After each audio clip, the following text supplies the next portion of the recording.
Hey guys, what's up? Derpimation back here again. And today I wanted to go ahead and put my mock draft out there, see how accurate I end up being, and just have some fun with it.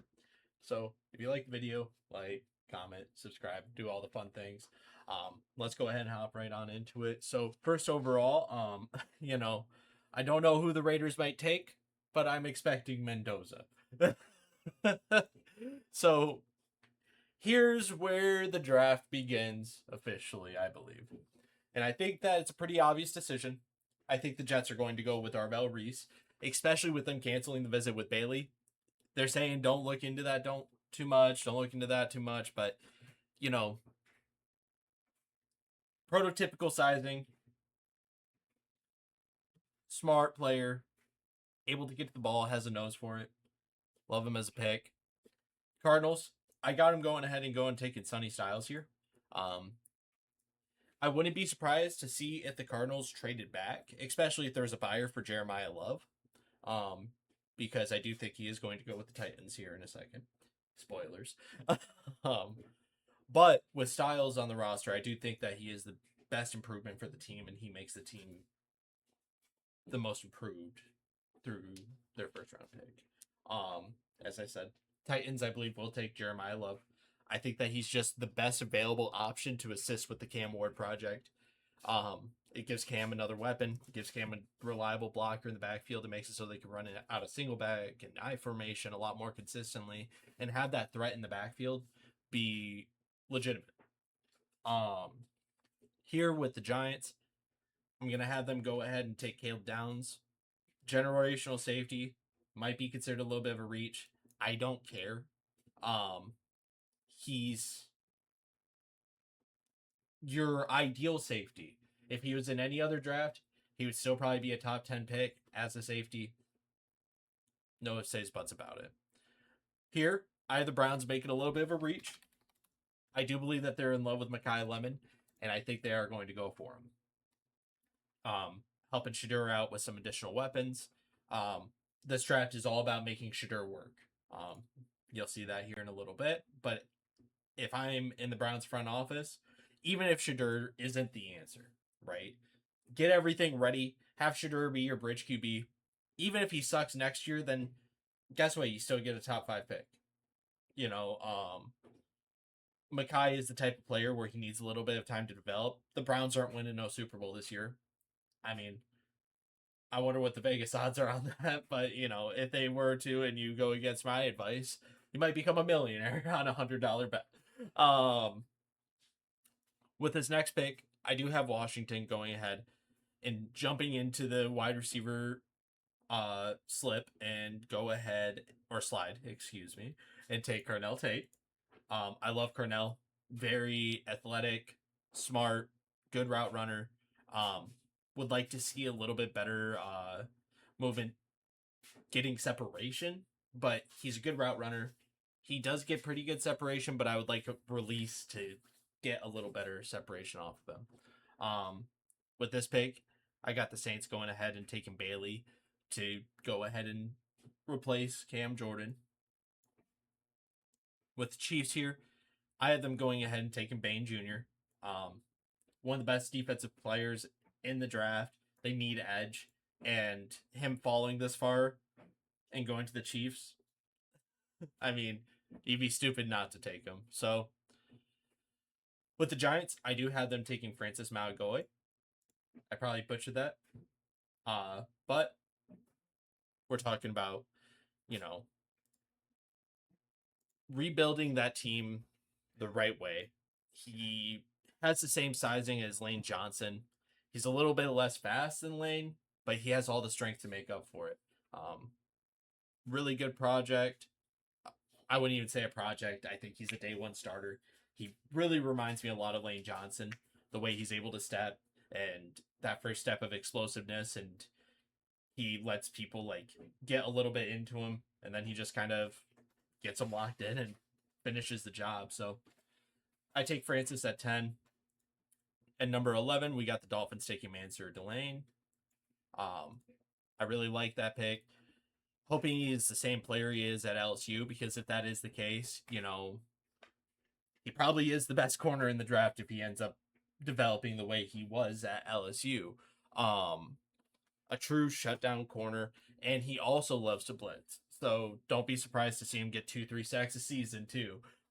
Those hot blitzes are his favorite. So he really has a nose to get towards the quarterback, which you love to see in a corner. I would just love to see better open field tackling from him, and I think that that would be the biggest thing to improve on. With the Cowboys here, I do have the Cowboys going ahead and taking Jermod McCoy. Now, I like Jermod McCoy. The scheme that he's coming from a 4-2-5.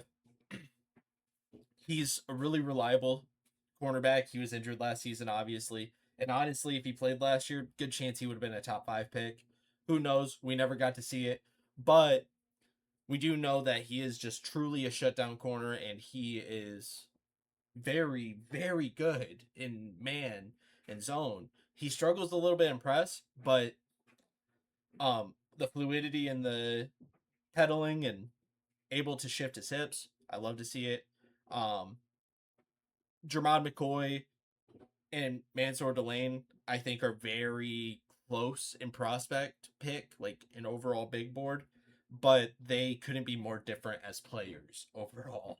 You know, Mansour is much more about like he wants to knock your teeth out and make you question your mama's name, but Jermod is a lot more of the type that's going to be playing on an island and shutting down teams.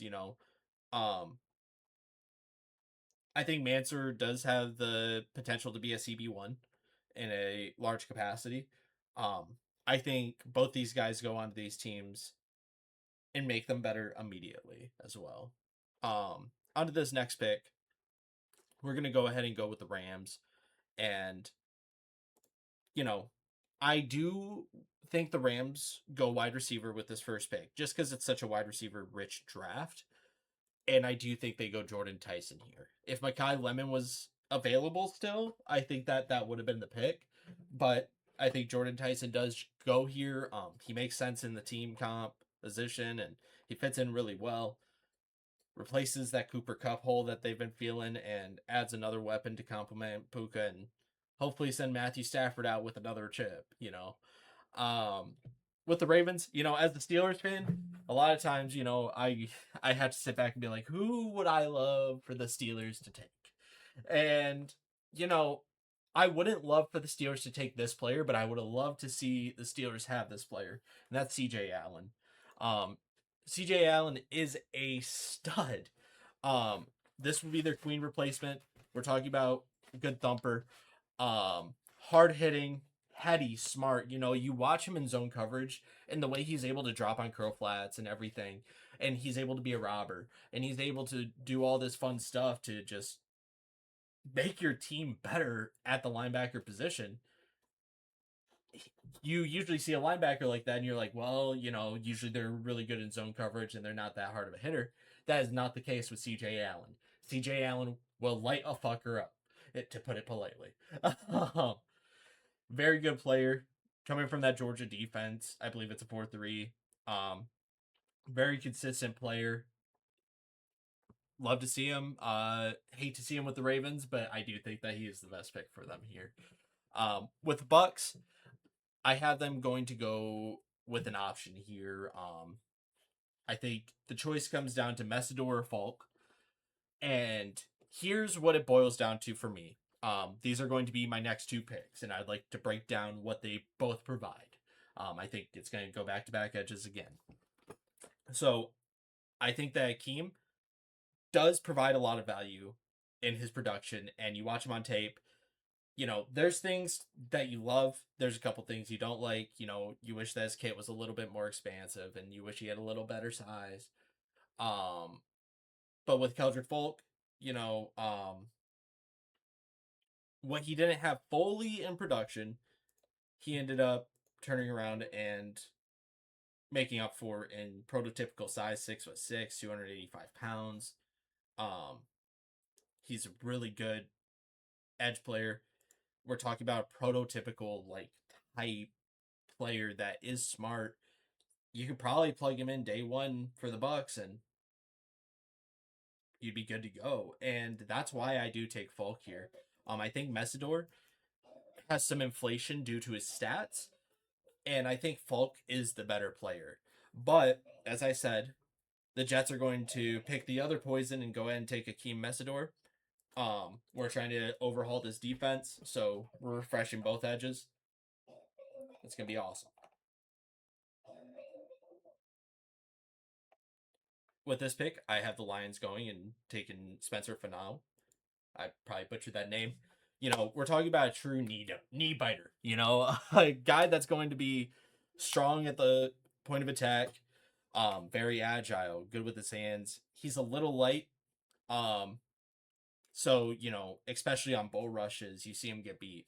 On you know joint plays, you see him get beat. On stunts, you could see him get beat. But at the end of the day, I think adding on 20 pounds, 30 pounds would do him wonders and move him up to that next category of being around 330 and a little bit more difficult to move because his hand movement is there, his foot movement is there, his power is there, except for when he's playing against explosive power rushers, and you're going to be dealing with a lot of those on Sundays. So I think Spencer is a really smart pick here.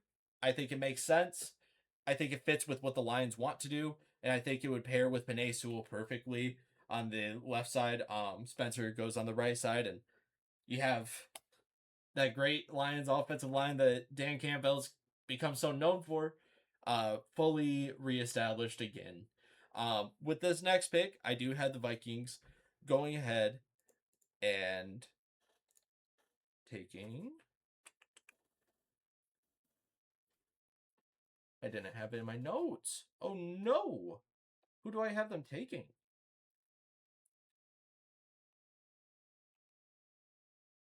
I must have skipped over them when I was writing this.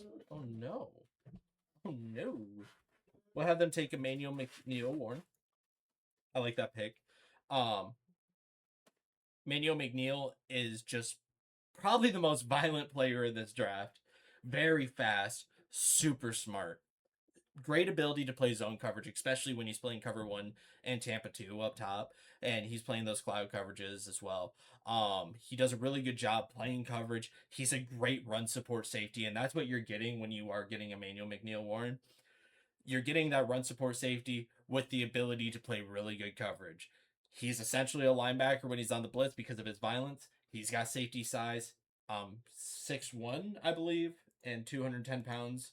6'2", 202. Sorry. Um, so little small linebacker, little tall for a safety, perfect mix for the box safety that I think they'll end up using, and that's gonna be their Harrison Smith replacement for the foreseeable future. With the Panthers, I do have them going ahead and taking Omar Cooper, which I do think is a steal. I think he's a much better player than people are giving him credit for. I think that Mendoza is going to be a starting caliber QB in the NFL, but I think Omar Cooper is also going to be a high end receiver as well. Taking him at 19, yeah, that should mean that he's a wide receiver one, but I do really think that he is a top five or like a top three talent in the class. I wouldn't be surprised to see the Rams take him, or if we were to go pick number 7 and have the Commanders take him, or even subbing out Makai Lemon. Out of those three, I think Omar keeps ground just fine, and I think the Panthers really do get a steal in a player that is a top 10 type wide receiver. That in normal drafts he would be a top 10 pick. This draft is a super strong draft. It's just not in the prettiest positions, and you know I think wide receiver is one of those positions where teams try not to take as many of them as they can in the first round because you need to have so many and all that fun stuff. We're not going to get into all the finances of it. On to the next pick. I do have the Cowboys going Monroe Freeling. So probably one of the highest ceiling players in the class. Slow but powerful is the best way to describe him. With some refining, he can become a Paris Johnson type player. You know, on the same trajectory as Paris Johnson is right now. Lermy Tunsil type, I should say. If we're going to talk about an established veteran. Um, Very similar play styles. Just he really does need to get some more speed behind his hands in between his feet. So, he has the ability to move people. That ability to get on the first step isn't there as much as I would like to see, but his ability to go ahead and set his hips and take a seat, he's really good at it, and he's really going to be a great pick for the Cowboys, I believe. Even if he doesn't start year one, I do think that he is going to be a franchise tackle. I do have the Steelers taking Ione, uh, guard out of Penn State. It's going to be their Samalu replacement. It's not the prettiest pick, but it makes sense with what they're trying to do. They've been trying to revamp that offensive line, and I honestly do think that it is a really smart move because I think what they're going for right now is, yeah, they're sort of competing, yeah, whatever, but eventually, like, they're going to lose DK. They're going to lose A Rod. They're going to have these problems, and they will be picking high. And when they do pick high to get that QB, they'll have the offensive line already developed and ready to go to plug and play that rookie in and hopefully have a Joe Burrow esque rookie season, maybe even a RG3 esque rookie season. Hopefully, not after that, though. I do have the Chargers taking Kenyon Sadiq. I know it's a weird pick, but I do think it makes sense. They have, I can't remember his name. It's a fifth round draft pick from 2025. He's 22, 23 years old.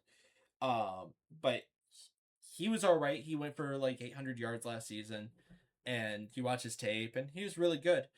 I think Kenyon Sadiq is so much better and will improve that team greatly. Gives Justin Herbert another weapon, and as a Michigan fan, I know something for a fact. Harbaugh loves tight ends, so I would not be surprised to see Sadiq go to the Chargers here. Um, I think it's a little weird considering their needs, but I think it makes the most sense and it fits with what that team is trying to do as well. I do have the Eagles taking uh Blake Miller. He's a good fit. It makes sense. He's a pretty good plug and play type player. Um yeah. So now at this pick, we have the Browns, and I do think they will go offensive line to try to help Shador. Caden Proctor makes a lot of sense. And the thing is with Caden Proctor is, we're talking about a player that is really well rounded, explosive first step. Great job on getting his hips set out wide and getting that island set up. But after that, he has a hard time maintaining his footwork. And I would love to see a little bit cleaner hand play as well. We got strength. We got all that fun stuff. I have the Bears taking Dylan Thieneman. Probably best safety in the class. I do think it's close though. I do think it's close between uh McNeil-Warren and Thieneman. But, you know, I think McNeil-Warren fits in with the Vikings a little better. I do think Dylan Thieneman is going to be a great Eddie Jackson replacement, or what Eddie Jackson should have been. Um, Buffalo Bills, I'm going to have him go ahead and take the best run stopper in the draft and Caden McDonald. Fucking monster. Um, just improves that team so much. He's a great player. Similar scheme in college. 49ers, they got a choice between Howell and Parker here. Neither are bad options. I think it just comes down to Parker being a better fit for San Francisco. And I think on the other side of that coin, I do believe Cassius Howell is a very good player. He just doesn't fit in as well to what I think the 49ers would do with him. Um, Texans, I go ahead and I have them taking the biggest boomer bust prospect for me in the whole draft in Caleb Banks. You want to talk about insane talent, violent, big, explosive, powerful, but he does lack some awareness, and I would love to see him develop a little bit more of a diverse kit, especially if they're running him out of that nose tackle position. But he does hold his own. He's a really great player. He's a good run stopper. Would like to see that pass rush improve a little bit, but prototypically sized at an elite level, really good player, fits in with what the Texans need. Um, I do have the Chiefs going ahead and taking Colton Hood. I like the pick for him. I think it fits in with what they need. Colton Hood does a really good job of being a shutdown corner. He played a lot for Tennessee while covering injuries, obviously, in the 2025 season. And the biggest thing I would like to see him improve on is a little bit more fluid movement. And I think he will be a true island type shutdown corner. With the Dolphins, I have them going with the ever so reliable Denzel Boston. Patriots, I do have them going with Lomu from Utah. I like how he's so powerful. He is a little rough around the edges, but super powerful player. Um, Good hands, below average feet movement, but things we can improve on. And then finally, I do have the Seahawks finishing out the first round with Cassius Howell. Um, so with that all being said, if you liked my draft, if you didn't like it, if you loved it, hated it, let me know in the comments. Let me know what you're thinking, who your favorite team's going to pick. And with that all being said, hope you guys have a wonderful draft day. Bye-bye.